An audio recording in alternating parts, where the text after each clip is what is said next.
It's kind of strange that Roald Varney, the public policy director at Ripple, is in Hong Kong for a policy conference whose topic is how regulations can help protect digital assets. They are on stage with some of the most important people. As an example, APAC at HSBC, one of the world's largest banks, is the top of virtual policy. There is the FinTech Association of Hong Kong. The SSC is a nice part of Hong Kong. Though I think it's a bit crazy to look at some of these actions and then just take a step back and see where we're going. These big names are the way into Twine Ripple. We are going to talk about it.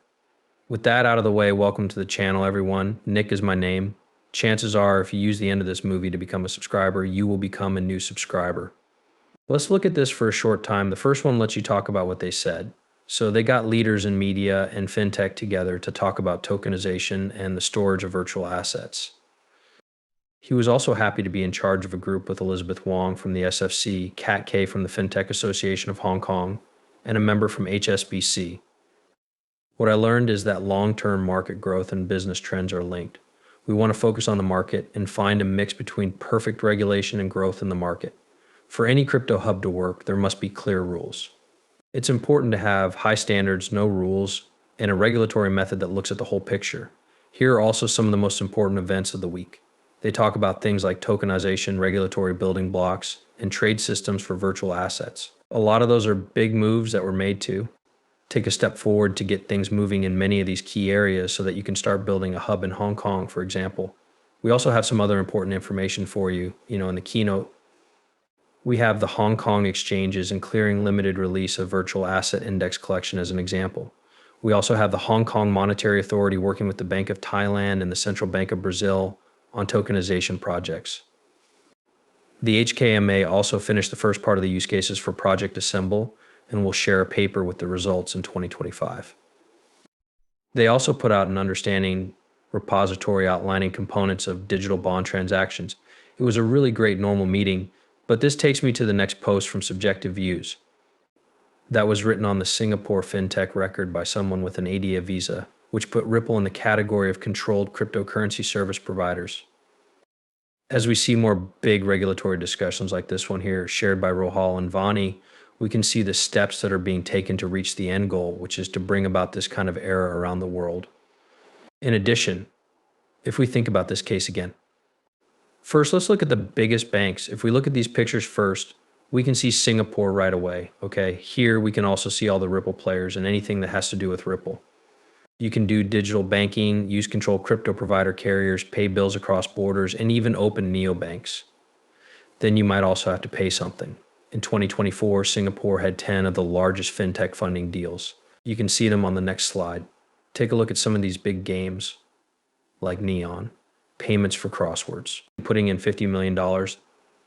These are some of the biggest players out there, and you may see some of these partners get extra attention. But yes, if you look at Ripple, it is one of the approved cryptocurrency exchanges right below FOMAPay Signum. There are also a lot of big names on this list. This list only has a few companies that I'm connected to, like Loveheader or XTC, but there are other companies as well. It could be very interesting if Ripple falls below that group.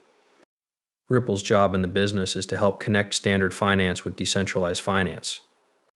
This is the SVP of product for Ripple. Take a look, you're now our SVP of product. You keep the price the same on the next level until you understand our product suite. So what can you tell us about how things will change in 2025? In a broader sense, I think Ripple's role in the industry is to help connect standard finance with decentralized finance. So the usual financial rails in the whole system have been built up over many years, some say over many centuries, and have had a lot of time to set themselves. The ability to get better and fit in with society. On the other hand, blockchain is still pretty new. There are changes happening right now, but it will take a long time for it to reach the level of success that the traditional economic machine does. So standard banks probably won't change their whole business model and move it to the blockchain in the next couple of years, or even in the next few decades. We need to build a bridge between the two worlds. The reason for this is important because the two types of economies do need each other. If traditional banking systems want to stay competitive, they want to use blockchain skills and benefits.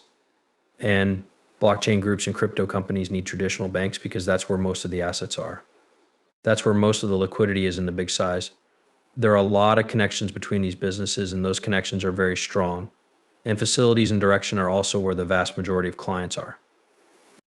Since Ripple started out as a cryptocurrency company and has spent most of its life working closely with some of the world's largest banks, traditional banks could be very ready to take on this role.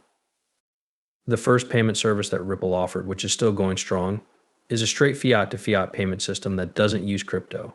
Ripple knows a lot about the crypto world. A lot of people in the world financial system know about it. Now that Ripple has a fuller portfolio that can tokenize, store, trade, and move crypto assets, I think they are very well prepared to handle this. I'm also really excited about what's coming up on our plan in the next few months and in 2025. And he's always right? Ripple was one of the first to do this. They have been aware that that is what will happen. For that reason, they knew to get behind this early on so that they were ahead of everyone else in this area. Okay, while we think about that, let's look at all the ways it's linked to Ripple.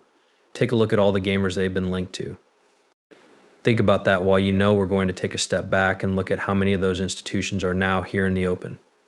A lot of them have been quiet in the 5, 6, or 7 years since I said that out loud. A lot of them have been really quiet. Things like coins, bills, and cash have been used to swap money for a long time. That gadget hasn't changed at all. This video shows that financial institutions are closely watching how bills are becoming digital. Blockchain is really driving the price up, and it could also bring titanic value with it. The smart money isn't just sitting there either. Now I'm going to play this in 2D, but I also want to go over